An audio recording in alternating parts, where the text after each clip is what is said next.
అదే RTV app వార్తల్ని క్షణాల్లో చదివే అవకాశం ఉంటుంది. ఒక న్యూస్ పేపర్, ఒక టెలివిజన్ ఛానల్ మీ చేతుల్లో ఎప్పుడూ ఉంటాయి. తెలుగుదేశం పార్టీ రాష్ట్ర అధికార ప్రతినిధి ఆనవ వెంకటరమణారెడ్డి ప్రస్తుతం మనతో ఉన్నారు. రాష్ట్రంలో విజయసాయిరెడ్డి మీద జరుగుతున్న దుమారం మీద ఆయన మాట్లాడేందుకు మనతో ఉన్నారు. ఎంతో మాట్లాడు. చెప్పండి, అసలు విజయసాయిరెడ్డి మీద ఒక వైరల్ అవుతుంది వీడియోస్ ఎక్కడ చూసినా. అసలు ఏం జరిగిందంట? ఎక్కడంటే ఆడ గోకితే వైరల్ అవుద్ది కదా, కాకుండా ఉంటుందా? వద్దురా నాయన గోకొద్దంటే ఎండు గోకుతాడు. 10 దగ్గరలో గోకితే ఎవరో ఒకరు బయటకు వస్తుండా. ఇప్పుడు ఈ గోకాడు బయటకు వచ్చింది, ఇంకా వైరల్ కాకుండా ఎట్టుంటుంది? మసాలా ఉంది, మిడ్ నైట్ మసాలాలు, ఇవన్నీ ఏం చేస్తాం? ఒకటి ఆయన వాళ్ళ అంటే ప్రశాంతి ఆమె చెప్పడం ఏంటంటే, నాకు 2013లో మ్యారేజ్ అయింది, తర్వాత విడిపోయాము, వేరే వ్యక్తితో మ్యారేజ్ అయింది, అతనికి పుట్టిన ఈ సంతానమే కావాలని దీన్ని రాజకీయం చేస్తున్నారని అంటారు. దాన్ని మీరేమంటారు? ఇప్పుడు ఏ వ్యక్తి పేరు చెప్పిందో ఆ వ్యక్తి నాకు సంబంధం లేదు అంటున్నాడు. మరి ఎవరు ఇది? ఆ విజయసాయిరెడ్డి పేరు ఈయన చెప్తున్నాడు. ఏముంది, సింపుల్గా డిఎన్ఏ టెస్ట్ చేస్తే అయిపోయింది కదా, 5 minutes జాబ్. దీనికి ఇంత మిస్టరీ, ఇంత వైరల్ కావాల్సిన అవసరం ఏముంది? ఇప్పుడు సుదర్శన్ రెడ్డి అనే వ్యక్తి పేరు ఆమె చెప్పింది. ఆయన ఏమంటున్నాడు? నేను డిఎన్ఏ టెస్ట్కి రెడీ అంటున్నాడు. Vijayasai Reddy can do the same thing. పెద్ద విషయం ఏముంది? అంటే తప్పు చేస్తేనే కదా, భయపెడితేనే కదా రారు డిఎన్ఏ టెస్ట్కి. డిఎన్ఏ టెస్ట్కి ఇచ్చి దానికి ఆయన స్పీకర్ దగ్గరికి పోయి ఆయన స్పీకర్కి ప్రివిలేజ్డ్ మోషన్ ఎందుకు? ఇవన్నీ టైం వేస్ట్ ఎందుకు? పార్లమెంట్ ఏదో పోతే కొంచెం యూస్ఫుల్ థింగ్స్ డిస్కస్ చేయొచ్చు కదా, ఈ పిచ్చి ప్రివిలేజ్ మోషన్ల కన్నా. కరెక్టే కదా? పార్లమెంట్ అనేది is there to discuss other things, not the private lives of MPs. So DNA టెస్ట్కి ఒప్పుకుంటే అయిపోయింది, దానికి పెద్ద విషయం ఏముంది? అంటే కేవలం రాజకీయం చేస్తున్నాడు, నాకు అసలు సంబంధం లేదు, వాళ్ళ ముఖాలు కూడా నేను చూడలేదనేది ఆయన చెప్తున్నాడు.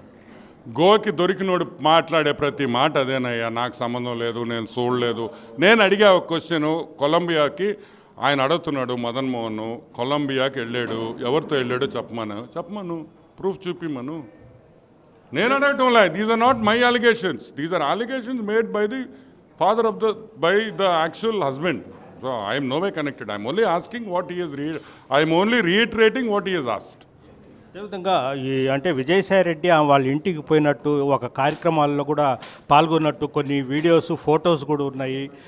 ప్రోటోకాల్ వచ్చినప్పుడు అప్పుడు పోలీస్ కార్లు వచ్చాయి కదా, కొన్ని ఆధారాలు కూడా ఉన్నాయంట. మీ దగ్గర ఏమైనా ఉన్నాయా అంటే మీ పార్టీ తరఫున?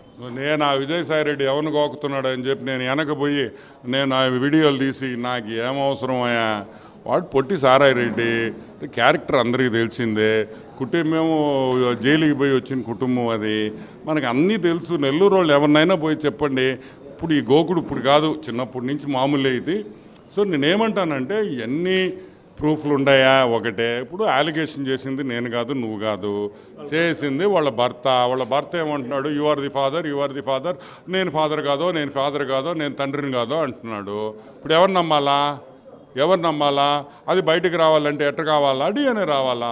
దాంట్లో థర్డ్ పర్సన్ సుదర్శన్ రెడ్డి ఓపెన్గా నేను డిఎన్ఏ టెస్ట్కి రెడీ అంటున్నాడు. ఈయన ఎందుకు భయపడుతున్నాడు? నిన్న అంత సుదీర్ఘ ప్రెస్ మీట్కి మాట్లాడాడు కదా, అందరిని తిట్టాడు కదా, ప్రెస్ వాళ్ళని అందరినీ. ఏం డిఎన్ఏ గురించి మాట్లాడలేదా? ఇప్పుడు సుదర్శన్ మగోడు డైరెక్ట్గా చెప్పాడు ఐఎమ్ రెడీ ఫర్ డిఎన్ఏ అని. Finished, over story. So benefit of doubt ఎవరికి? సుదర్శన్ రెడ్డికి, ఎందుకంటే ఒప్పుకున్నాడు కాబట్టి. Simple as that. అంటే ఆయన నెల్లూరు వాసి కాబట్టి ఆయన గురించి మీకు ఏమైనా తెలుసా? అంటే ఆయన బిహేవింగ్, ఆయన చాలా బాగా డీసెంట్గా మాట్లాడతాడు. అంటే మామూలుగా ఇప్పుడు జగన్ కూడా మనమంతా జగన్ గారు అంటాం, ఏరా జగన్ అంటాడు. అంటే వాళ్ళ భాష అంతే. అది వాళ్ళంతా వరే గిరే తురే అనుకుంటుంటారు. ప్రసన్న కూడా వరే గిరే అన్నాడు కదా, ఆయన ఏమి ఏరా అన్నాడు. వాళ్ళ భాష అంతే.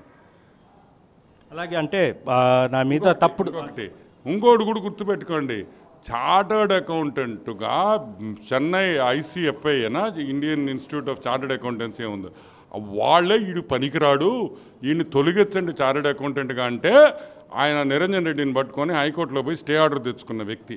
వాళ్ళే చెన్నై వాళ్ళు. ఇప్పుడు మామూలుగా మాకు అరవాళ్ళు ఏంటంటే వాళ్ళు భలే గట్టిగా ఉంటారని వాళ్ళే భయపడ్డారు ఈయన చూసి. మనమెంత అరవోళ్లే ఇతను చూసి భయపడ్డారు టమిలియన్స్. వీడు మామూలు లోడు కాదురా, మనకి చెడ్డ పేరు తెస్తున్నాడని అర్థమయ్యే వాడిని తరం కొట్టాలని చూశారు. ఇంకా వాడి పూజకి పనికిరాని పువ్వు వదిలే వేస్ట్ అయిపోయింది సినిమా. డిమాండ్ చేస్తున్నారా అంటే బెయిల్ రద్దు చేయమని? చేయాలి కదా. ఇప్పుడు నరికేస్తా, చంపేస్తా, అంతు చూస్తా, తొక్కేస్తా, బొక్కలో చేస్తానని ప్రెస్ వాళ్ళని అందరినీ, మీడియా ఛానల్ హౌజెస్ ఓనర్స్ని అందరినీ నువ్వు అంటుంటే is it not bail violation of the bail condition? ఇప్పుడు బెయిల్కు కండిషనల్ బెయిల్లో వచ్చినప్పుడు దానికి కొన్ని మార్గదర్శకాలు ఉంటాయి. 1, 2, 3, 4 ఇది చేయకూడదు, ఇది చేయకూడదు, ఎవరిని బెదిరించకూడదు, అవన్నీ. నువ్వు డైరెక్ట్గా బెదిరిస్తున్నప్పుడు వయలేషన్ ఆఫ్ ద బెయిలే కదా అది. సో 100% క్యాన్సిల్ చేయాలి బెయిల్. అది సిబిఐ చేయాలి, ఎందుకంటే సిబిఐ ఫైల్ చేసిన కేసెస్ కాబట్టి. కొన్ని మీడియా సంస్థలు తప్పుడు ప్రచారం చేస్తాను, నేను కూడా మీడియా పెడుతున్నా అంట. ఏది అంటే అంత ధైర్యం ఉందా? మా భారతక్క కాదని, మా సాక్షి ఛానల్, మా సాక్షి పేపర్ని కాదని మీడియా ఛానల్ పెడతా. దమ్ముంటే పెట్టమనా? దమ్ముంటే పెట్టమని మంచి ఛాలెంజ్ చేస్తా, ఇరగొట్టద్ది. అమ్మో మా సాక్షి కాదని ఈ మీడియా పెట్టుకుంటే ఏమనుకున్నాడా? ఇంకొకటి కూడా చెప్తున్నా, ఇది వైసీపీ కుట్రా అని ఆయనే అంటున్నాడు, నేనల్లా. మా పార్టీ వాళ్ళు కూడా దీంట్లో ఇన్వాల్వ్ అయి ఉన్నారని ప్రెస్ మీట్లో చెప్పాడంటే వైసీపీలో ఈడు బిహేవియర్ నచ్చక ఈడొక యదవని డిసైడ్ అయ్యి వాళ్ళే వీడి మీద కంప్లైంట్ ఇచ్చి ఈ డ్రామా ఇదంతా నడిపిస్తున్నారనేది మా వాదన.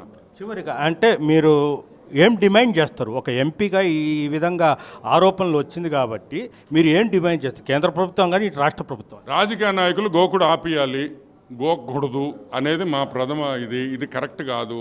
ఎంప్లాయీస్గా చూడండి దయచేసి. మేము చెప్పేది ఒకటే, ఈ ఆరోపణలు అనేది మన రాజకీయానికి మంచి పద్ధతి కాదు. ఒక అఫీషియల్స్ అయినప్పుడు ఈరోజు ఒకటే గుర్తుపెట్టుకోండి, ఈరోజు అలిగేషన్ చేసింది, ఈరోజు ఆరోపణ చేసింది నేను కాదు, ఒక సీనియర్ సెంట్రల్ గవర్నమెంట్ ఎంప్లాయీ ఆయన మదన్ మోహన్ గారు. ఎంత మనోవేదన ఉంటే ఆయన బయటకు వచ్చి ఆ విధంగా మాట్లాడతాడు? అది కూడా మనం ఆలోచించాలి కదా. ఈజ్ ఆల్సో హ్యూమన్ బీయింగ్ కదా, ఆయన కూడా ఒక మనిషే కదా. ఈరోజు ఆయన వచ్చి ఇట్టు మాట్లాడుతున్నాడంటే ఆయన ఎంత బాధలో ఉంటే తప్పితే మాట్లాడతాడు? ఊరికే ఎవరినో ఏళ్ళెట్టి చూపిరు కదా. So let the truth come out. Okay, thank you. ఇది పరిస్థితి. అయితే విజయసాయిరెడ్డి మీద ఉన్న బెయిల్ని రద్దు చేయాలి, అదేవిధంగా దీని మీద సమగ్ర విచారణ జరిపించాలని కూడా రమణారెడ్డి చెప్తున్నారు. వీడియో తెలిపితే ఆర్టీవీ నెల్లూరు నుంచి మరిన్ని వీడియోస్ కోసం ఛానల్ సబ్స్క్రైబ్ చేయండి, లేటెస్ట్ అప్డేట్స్ కోసం వాట్సాప్ ఛానల్ ఫాలో చేయండి, అండ్ లింక్ డిస్క్రిప్షన్ లో ఉంది.